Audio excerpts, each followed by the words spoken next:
भाजपा अपना नारी का नारा बनाना चाहती है और बदलने की कोशिश कर रही है। भारतीय जनता पार्टी ये बताए कि उनके 21 स्टेट में जहां सरकारें उनके सहयोगी साथियों के साथ चल रही हैं, कितने मुख्यमंत्री इनके बने हुए हैं। एक चीफ मिनिस्टर के जो अधिकार होते हैं, एक स्टेट के जो अधिकार होते हैं, क्या आपके दिल्ली की मुख्यमंत्री के पास वो अधिकार है? महिला आरक्षण के नाम पर जल्दीबाजी क्यों है भाजपा के? सच तो यह है कि भाजपा जनगणना को टालना चाहती है। चुनावी सच ये भी है कि भाजपा की चुनावी घपलेबाजी अब पूरी तरह से भंडाफोड़ हो गई है। जो एसआईआर आप लेकर के आए थे अध्यक्ष महोदय, उत्तर प्रदेश में हम लोगों ने बड़े करीब से देखा एसआईआर। वो कहने को तो एसआईआर था, लेकिन सच्चाई में वो एनआरसी का रूप था। असली लक्ष्य अध्यक्ष महोदय वोट है, सत्ता में रहना है। इस बार भाजपा महिलाओं को लेकर ये पुरानी चाल चल रही है, लेकिन सफल नहीं होगी, क्योंकि सबसे ज्यादा दुखी तो महिलाएं ही हैं। आज मुझे एक बहुत महत्वपूर्ण समय पे मुझे बोलने का मौका मिल रहा है। अध्यक्ष महोदय, मैं अभी भारतीय जनता पार्टी के माननीय सदस्य को भी सुन रहा था, उनके वरिष्ठ सदस्यों को भी और माननीय मंत्री जी को मैंने सुना है, और इस महत्वपूर्ण विषय पर उन्होंने अपनी बात रखी है।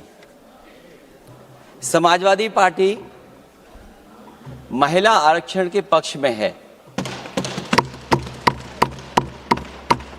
और समाजवादी पार्टी का इतिहास रहा है कि हम लोगों ने हमेशा महिलाओं को आगे बढ़ाने के लिए काम किया है।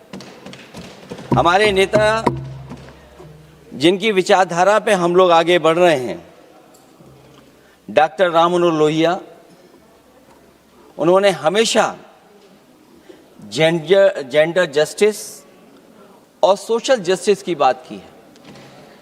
हम समाजवादी लोग जेंडर जस्टिस और सोशल जस्टिस के पक्ष में हैं और महिलाओं का आरक्षण 33% हो उसके भी पक्ष में हम लोग बोल रहे हैं। और ये लड़ाई हमारी निरंतर चल रही है और कहीं न कहीं आरक्षण हमारी पीढ़ी के आह्वान को और मजबूत कर रहा है। लेकिन जिस तरह की बातें हमें सुनने को मिल रही हैं, अब भारतीय जनता पार्टी नारी को नारा बनाने की कोशिश कर रही है। भारतीय जनता पार्टी इस आरक्षण को लेकर के भाजपा अपना नारी का नारा बनाना चाहती है और बदलने की कोशिश कर रही है। जिन्होंने नारी को अपने संगठन में नहीं रखा, उनके मान सम्मान के लिए कैसे रखेंगे? और अगर ये बात गलत है, अध्यक्ष महोदय, जिस पेरेंटल संगठन से आप निकले हैं, उसमें मान सम्मान के लिए संगठन में कितनी नारी हैं, ये बता दें आप। और इनका, क्योंकि पिछले कई वर्षों से अध्यक्ष जी ये सरकार में है और मैं सुन रहा था माननीय मंत्री जी को मैं सुन रहा था, उन्होंने बहुत सारे योजनाएं, बहुत सारे कार्यक्रमों की जानकारी दी। लेकिन अगर हम दुनिया के आंकड़े देखें, जेंडर इक्वलिटी में हम कहां खड़े हैं? हम 146 में 127वीं जगह पर खड़े हैं। और अगर हम इनके खुद के सरकारों को देखें अगर, तो अध्यक्ष महोदय, इनके 21 जगह सरकारें हैं। 21 जगह यूनियन टेरिटरी और स्टेट मिलाकर के और सहयोगी दलों के साथ मिलकर के 21 सरकारें इनकी हैं। भारतीय जनता पार्टी ये बताए कि उनके 21 स्टेट में जहां सरकारें उनके सहयोगी साथियों के साथ चल रही हैं, कितने मुख्यमंत्री इनके बने हुए हैं। कितनी महिला मुख्यमंत्री बनी हुई इनकी? जीरो। और जो दिल्ली की बनी हुई हैं, हालांकि वो हाफ चीफ मिनिस्टर हैं, और वो भी महिला होने के नाते केवल हाफ चीफ मिनिस्टर हैं। नहीं, अधिकार कहां हैं? एक चीफ मिनिस्टर के जो अधिकार होते हैं, एक स्टेट के जो अधिकार होते हैं, क्या आपके दिल्ली की मुख्यमंत्री के पास वो अधिकार है? और फिर जो अभी तक जो सबसे बड़ी पार्टी है, जो सबसे बड़ी पार्टी अपने आप को कहते हैं, पूरे देश में जितने भी इनके विधायक चुने गए हैं, आप बताओ आपकी संख्या क्या है? 10% से ऊपर नहीं जा पा रहे हैं आप? क्या 10% से ऊपर हैं आप? और फिर लोकसभा की गिनती में अगर हम देखें तो लोकसभा की गिनती में कितने संख्या में आप हैं? इसलिए अध्यक्ष महोदय, जहां हम ये कहते हैं कि हम महिला आरक्षण के पक्ष में हैं, महिला आरक्षण के नाम पर जल्दीबाजी क्यों है भाजपा के अंदर? सच तो यह है कि भाजपा जनगणना को टालना चाहती है, और जनगणना को टालने का मतलब है कि जाति जनगणना को टालना चाहते हैं। और जाति जनगणना इसलिए टालना चाहते हैं क्योंकि वो आरक्षण का सवाल उठेगा। जो भाजपा, उनके संगी साथी कभी भी देना नहीं चाहते हैं आरक्षण।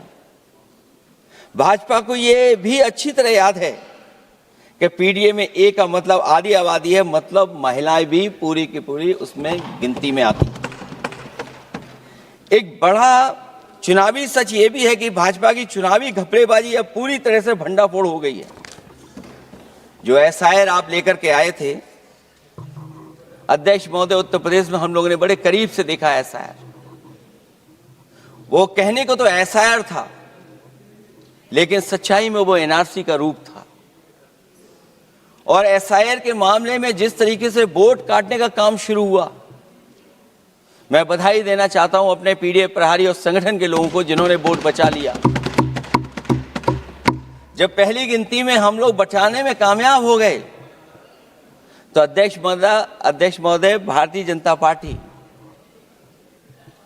फॉर्म 7 को लेकर के आई, और फॉर्म 7 उन्होंने ऐसे बांटना शुरू किया, उस घपले को भी हम लोगों ने पकड़ लिया।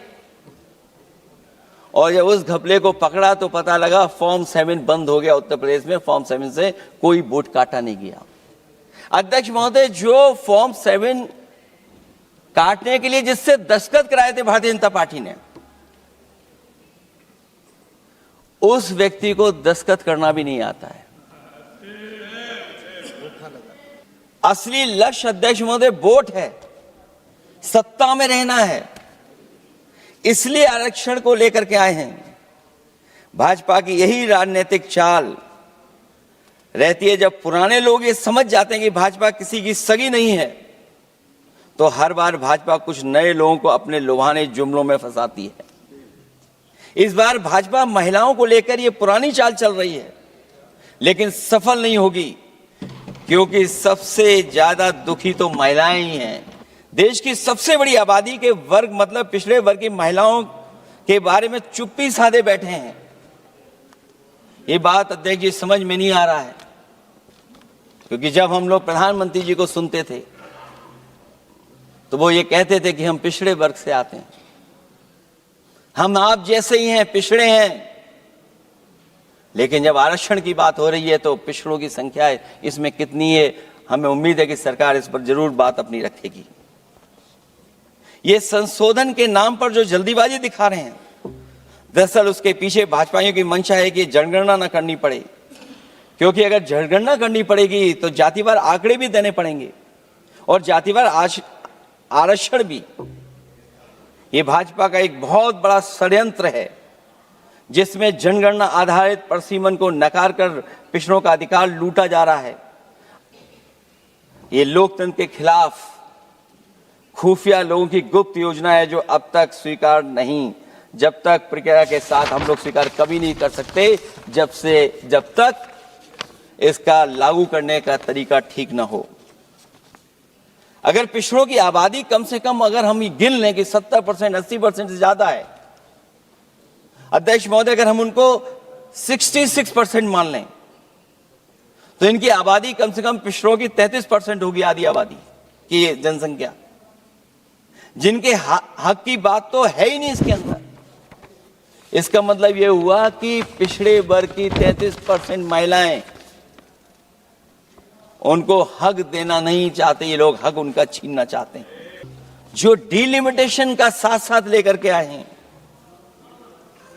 ये डिलिमिटेशन क्या है अध्यक्ष महोदय? ये डिलिमिटेशन है कि इलेक्टोरल मैप को बदलते हैं। हमारे पूर्व में कांग्रेस के सदस्य ने ठीक कहा है कि जब डिलिमिटेशन की बारी आई तो इन्होंने पूरी रणनीति बना करके कि किस तरीके से लोकसभाओं के क्षेत्र बनाए जाएं, क्षेत्र कैसे बने जिससे कि उन्हीं को पॉलिटिकल लाभ मिले, वो हम लोगों ने आसाम में भी देखा और जम्मू कश्मीर में भी देखा है। इसलिए हम चाहते हैं कि पहले जनगणना हो और जनगणना जब आंकड़े सही आ जाएंगे अध्यक्ष महोदय, तब जाकर के डिलिमिटेशन ठीक होगा। और अगर आंकड़े ही ठीक नहीं हैं तो फिर आरक्षण कैसे ठीक होगा? क्योंकि आरक्षण का आधार ही हमारा जनसंख्या पर है। कहीं ऐसा तो नहीं कि आधी आबादी में ये मुस्लिम को भी ना गिनते हो, मुस्लिम महिलाओं को।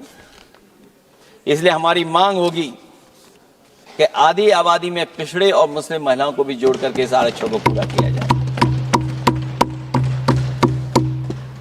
मैं अध्यक्ष महोदय आपसे यही निवेदन और अपील करूंगा कि पिछड़ों को, माइनॉरिटी को, खासकर मुस्लिम महिलाओं को आरक्षण दिया जाए। जो सेंसस से ये दूर भाग रहे हैं वो इसीलिए भाग रहे हैं क्योंकि जाति गणना की मांग उठेगी, और अगर जाति गणना की बात उठेगी तो आरक्षण की बात और उठेगी। हमें उम्मीद है कि हम लोगों की बात मान करके सरकार उस पर विचार जरूर करेगी। जब हम आरक्षण देना चाहते हैं तो बिना पिछड़ा, बिना मुसलमानों के शायद हमारा जो लक्ष्य है महिला आरक्षण का, वो पूरा नहीं होगा।